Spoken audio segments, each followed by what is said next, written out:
Stop. Do not touch that form yet. The I-864 Affidavit of Support is not just another immigration document. It is a legally binding contract with the United States federal government. And if you fill it out wrong, sign it wrong, or forget even one supporting document, your loved one's green card application goes straight into the rejection pile. Watch this full 2026 step-by-step guide first, and then fill out your form with complete confidence. And before we dive in, quick disclaimer. This video is for informational purposes only. I am not your attorney, and this is not legal advice. If your case is complicated, please consult a licensed immigration attorney. Now let us get into it. The I-864 Affidavit of Support is required for almost every family-based green card application. Whether you are filing an adjustment of status inside the United States or going through a U.S. embassy abroad, USCIS needs proof that the sponsor, meaning the U.S. citizen or lawful permanent resident filing the petition, earns enough money to financially support the person coming into the country. And if that proof is missing, incomplete, or filled out incorrectly, the entire application gets sent back. So let us make sure that does not happen to you. First things first. Before you write a single word on this form, go to uscis.gov right now and download the latest edition. The correct edition number is 101724, and you will find that printed on the bottom left corner of the form. Do not use an old form. Do not use a form someone emailed you. Always go directly to uscis.gov and download it fresh. This one step alone saves so many people from an unnecessary rejection. Now let us walk through every single part of this form together. I'm going to use a real example throughout this entire video. John Adam Doe is a U.S. citizen, and he wants to sponsor his wife Jane, who is a Canadian citizen. They are filing for an adjustment of status inside the United States. Follow along with John and Jane, and you will understand exactly what to do on your own form. Part 1 is called Basis for Filing Affidavit of Support. This is where you tell USCIS who you are in this process. Now pay attention here because a lot of people get confused. If you are the person who actually filed the immigration petition, meaning you filed the I-130 for your spouse, parent, child, or sibling, then you are the petitioner and you select that first option. John filed the I-130 for Jane, so he selects I am the petitioner. But what if the petitioner does not earn enough money to meet the income requirement? That is where a joint sponsor comes in. A joint sponsor is someone who agrees to financially support the intending immigrant alongside the petitioner. If you are stepping in as the only joint sponsor, you select that option. If there are two joint sponsors on the case, you select either first joint sponsor or second joint sponsor. And here is a critical tip. The petitioner and the joint sponsor need to communicate clearly about who is selecting which option before submitting. Getting this wrong is a very easy mistake that causes unnecessary delays. Now here is something many people do not know. If you are a substitute sponsor, meaning the original petitioner has passed away, but USCIS has approved humanitarian reinstatement of the petition, there is a separate option for that as well. Read Part 1 carefully and select only the option that applies to your exact situation. Part 2 is called Information About You, and this is all about the sponsor. This is where John enters all of his personal information. And I want you to remember something important. This is a legal contract.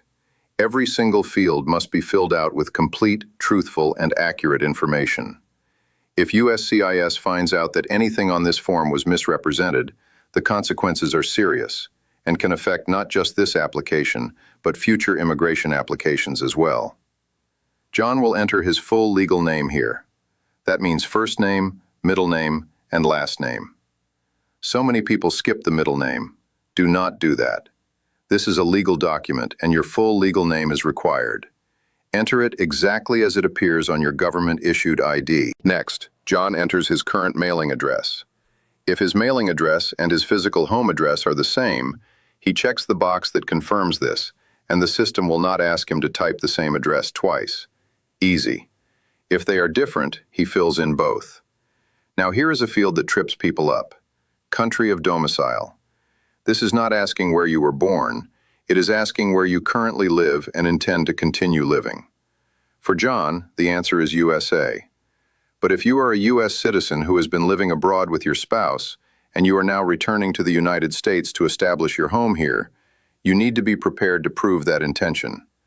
A lease agreement, a job offer letter, or utility bills in your name at a U.S. address are the kinds of evidence that work here. Do not just write USA if you cannot back it up. John then enters his date of birth, the city and country where he was born, and his Social Security number. That Social Security number field is not optional. It is mandatory. And here is a critical point. The Social Security number you enter on this form must match exactly the number on your most recent federal income tax return. Even one digit off, and USCIS will flag it. Double-check this before you submit. John is a United States citizen, so he selects that option. U.S. citizens do not have A numbers, so that field does not apply to him. But if you are a lawful permanent resident sponsoring a family member, you do have an A number, and you must enter it here. Do not leave it blank. The form also asks for a USCIS online account number. Most people do not have this. It is only issued if you have created an account on the USCIS online portal, or if USCIS previously assigned you one through a prior application. If you have it, enter it. If you do not, leave it blank and move on. Now here is a question that people constantly skip, and it always causes problems. The form asks whether you are currently serving in the United States Armed Forces. John happens to be an active duty petty officer first class in the United States Navy, so he selects yes. Even if this seems like a minor detail to you, do not skip it. Leaving any yes or no question blank on this form is a guaranteed way to receive a request for evidence and delay your case by weeks or even months. Part 3 is called Information about the Principal Immigrant. This is where you enter the details of the person you are sponsoring. For John, that person is his wife, Jane. Enter her full legal name exactly as it appears on her passport. Using all capital letters is recommended because it is easier for immigration officers to read clearly. The form then asks for Jane's mailing address. Here is where many people make a mistake. Even if Jane is currently living outside the United States, for example, she is in Canada waiting for her visa interview, you should still enter John's U.S. address here with a note that says, care of John Adam Doe. The reason is simple. This is where USCIS will send correspondence, and you want that correspondence going to a reliable U.S. address. Remember, when filling in any address field on this form, the digital system does not accept special characters. No periods, no commas, no slashes, no hyphens. If the system rejects a character, just skip it and move on. This is completely normal and will not affect your application. Next, you enter Jane's country of citizenship, which is Canada, and her date of birth. The form also asks for her alien registration number, also called an A number. Jane has never been in the United States before, so she does not have one. Leave it blank. But if your intending immigrant previously had a student visa, a work permit, or was ever in removal proceedings, they likely have an A number, and it must be entered accurately here. For phone numbers, enter digits only. No dashes, no parentheses, no spaces. The system will not accept anything else. Part 4 is called Information about the Immigrants you are sponsoring. This section is asking you to confirm who exactly is covered by this I-864. John is sponsoring only Jane, so he selects yes to confirm he is sponsoring the principal immigrant named in Part 3. Now here is where it gets a little more detailed. There are actually 2 categories of additional immigrants that may be covered under the same I-864. The first category is immigrants who are immigrating with the principal immigrant within the next 6 months. These are called accompanying immigrants. The second category is immigrants who are not immigrating right now but will follow later. These are called following to join immigrants. Here is a real example to make this clear. If a U.S. citizen files an I-130 petition for a sibling under the F4 preference category, that sibling's spouse and unmarried children under 21 years of age can also immigrate as derivative beneficiaries. In that case, all of them would be listed here on the same I-864. But if John had filed separate individual I-130 petitions for each family member, for example, one for Jane and a separate one for his adult son, then each person needs their own individual I-864. You cannot combine them. Understanding what type of petition you filed and whether it covers derivative beneficiaries is something you need to confirm before filling out this section. If you are not sure, check the I-130 approval notice or consult an attorney. At the end of Part 4, enter the total number of immigrants being sponsored by this specific form. For John, that number is 1. It is only Jane. This total number is critical because it directly affects the household size calculation coming up next. Part 5 is called Sponsor's Household Size, and this is one of the most important sections on the entire form. Why? Because your household size determines exactly how much income you are required to prove. Get this number wrong, and your entire financial calculation will be off. Here is how household size is calculated. You start with yourself, that is 1. Then you add your spouse if you have one. Then you add any children or other dependents. Then you add any immigrants you have previously sponsored on a prior I-864 who are still under that obligation. And finally, you add the intending immigrants being covered by this current form. Now here is the mistake I see over and over again. If the intending immigrant is your spouse, do not enter them twice. The form will automatically count the intending immigrants from Part 4. If you also manually add your spouse in the current spouse field, the system counts them twice. Your household size goes up by 1, the income requirement goes up, and your application becomes technically incorrect. Read this section carefully and follow the instructions exactly. In John's case, he has 1 child from a previous relationship living in his household. So the calculation is John himself plus Jane, the intending immigrant, already counted from Part 4, plus 1 child.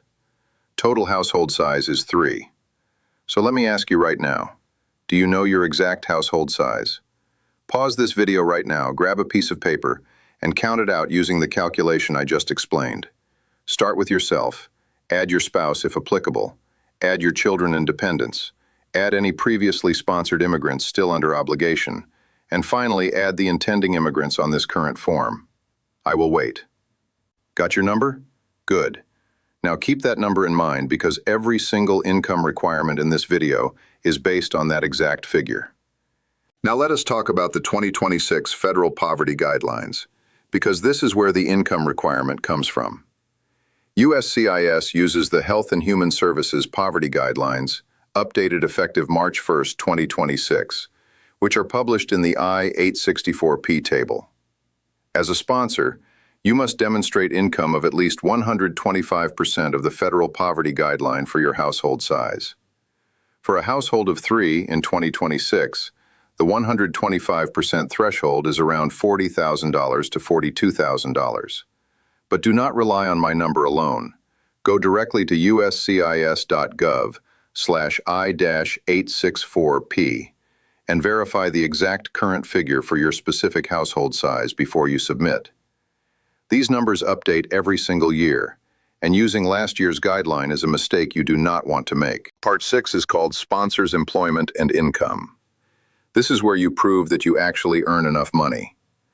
John is employed full-time as a petty officer first class in the United States Navy. Enter your employer name and your occupation. Keep the text concise, and if the system rejects any special characters, simply omit them. John's current annual income is $47,328. Enter this figure in the current individual annual income field. The system will automatically calculate your total based on what you enter.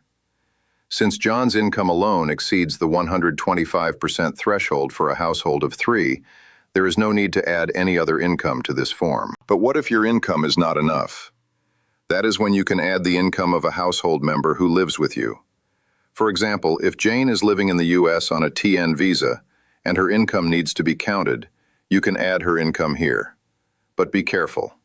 If you add another person's income, they must live at the same address as you, and they must complete a separate form, I-864A, which is the contract between sponsor and household member. You cannot just write a number without backing it up with that form. Now the tax return section. USCIS wants to see your federal income tax history for the last 3 years. For 2026, that means tax years 2025, 2024, and 2023. If you filed for all 3 years, select Yes. Enter the adjusted gross income from each year's federal tax return. That is a specific line on your IRS Form 1040. It is not your gross salary. It is not your take-home pay. It is the adjusted gross income figure. John filed a joint return with Jane for the most recent tax year because she was in the U.S. on a TN visa. Their combined adjusted gross income was $83,445. For prior years, when John filed alone, he enters his individual figures. Here is a pro tip. You can download your official IRS tax transcripts for free directly from irs.gov. These transcripts are often more acceptable to USCIS than photocopies of printed returns because they come directly from the IRS. Go to irs.gov, look for Get Your Tax Records, and download them for free. Also gather your last 6 months of pay stubs and a current employment verification letter from your employer. If you did not file taxes for one or more of the prior years, check the box that says you are not required to file and provide a written explanation.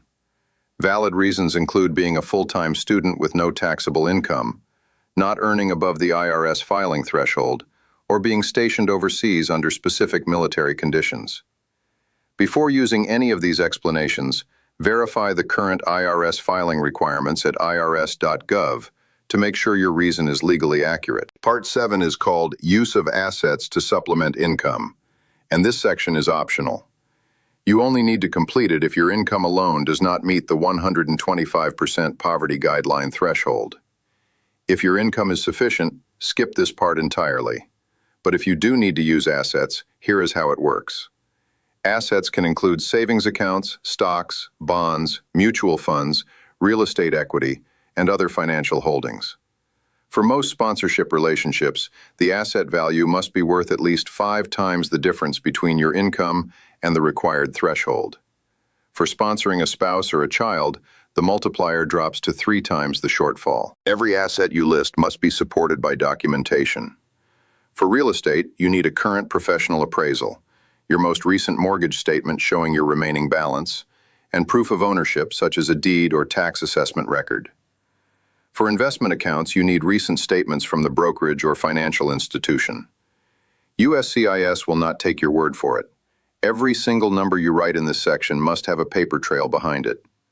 Part 8 is the sponsor's contract, contact information, certification, and signature. This is the section that makes the I-864 a legally binding document. Read every word here carefully before you sign. By signing this form, you are making a legally enforceable promise to the U.S. government that you will support the intending immigrant at an income level of at least 125% of the federal poverty guidelines. This obligation does not end when the immigrant gets their green card. It continues until one of these things happens. The immigrant becomes a United States citizen.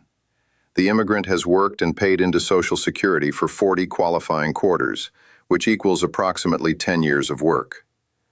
The immigrant permanently departs the United States. The immigrant passes away. Or, in the case of a sponsored spouse, the marriage legally ends through divorce or annulment. A question I get asked all the time is this: am I responsible for my immigrant's debts? The answer is no. You are not responsible for their credit cards, their car loans, or any personal debt they accumulate. Your legal obligation as a sponsor is specifically to support their basic living expenses so they do not become a public charge. However, here is something you do need to understand. If the immigrant you sponsored receives means-tested public benefits, the government agency that provided those benefits has the legal right to seek reimbursement from you as the sponsor. Emergency medical treatment generally does not trigger this obligation, but if the immigrant continues receiving government-funded benefits after the emergency is resolved, that ongoing use can and may come back to you financially. Read your obligations thoroughly so you know exactly what you are agreeing to before you sign. Before the signature line, the form asks whether you read and understood this form in English or whether you needed an interpreter. If you understand English and completed this form yourself, confirm that. If someone interpreted the form for you, their information must be entered in Part 9, the interpreter's information and signature section. And now, the signature. This is the most important thing I will tell you in this entire video. John must sign this form with an original wet ink signature, black ink only, not blue ink, not any other color, black ink. And do not use a fine point pen. Use a medium or thick point pen so the signature is clearly visible and verifiable as original. This form cannot be electronically signed. It cannot be faxed. It cannot be submitted as a scanned image in place of an original. The wet ink original signature on the physical paper is the only acceptable signature. If you submit this without a proper original signature, it will be rejected. No exceptions. Also, make sure the date is filled in next to the signature. An undated signature is another reason forms get sent back. If you are completing this form by hand instead of digitally, print every letter clearly and legibly using black ink throughout the entire form. Immigration officers must be able to read every single entry. Messy or unclear handwriting is another surprisingly common cause of requests for evidence. Once the form is fully complete, here is your supporting documents checklist. You will need your most recent federal income tax return, including all schedules and W-2 or 1099 forms. You can use official IRS tax transcripts downloaded free from irs.gov as an alternative. You will need your last 6 months of pay stubs. You will need a current employment verification letter from your employer stating your position, your start date, and your annual salary. If you are using assets to supplement your income, you will need appraisals, account statements, and ownership documents as described in Part 7. And if you are a joint sponsor or you are adding a household member's income, you will need the completed I-864 form with that person's supporting documents as well. Here is a quick summary of the most common mistakes that cause I-864 rejections, so you can avoid every single one of them. Using an outdated form addition is number 1. Double counting your spouse in the household size calculation is number 2. Leaving yes or no questions blank is number 3. Social Security number not matching the tax return is number 4. Missing or incorrect domicile information if you are living abroad is number 5. Submitting without a wet ink original signature is number 6. Using blue ink instead of black ink is number 7. And forgetting to include supporting documents is number 8. Go through this list before you put everything in the envelope. That is the complete 2026 walkthrough of Form I-864 Affidavit of Support. I really hope this video helped you feel confident and ready to complete your form correctly. Remember, always download the latest edition from USCIS.gov. Always verify the exact 2026 poverty guideline figures at uscis.gov/I-864P. And when in doubt, consult a licensed immigration attorney. This video is for informational purposes only. I am not your attorney, and this is not legal advice. Always verify current form additions and guidelines directly at uscis.gov before submitting your application. If this video helped you, please give it a thumbs up, subscribe to this channel, and hit the notification bell so you never miss our latest immigration guides. Drop your questions in the comments below, and I will do my best to help you. And if you want to learn how to get your free IRS tax transcripts step by step, check out our other video linked right here. We will see you in the next one.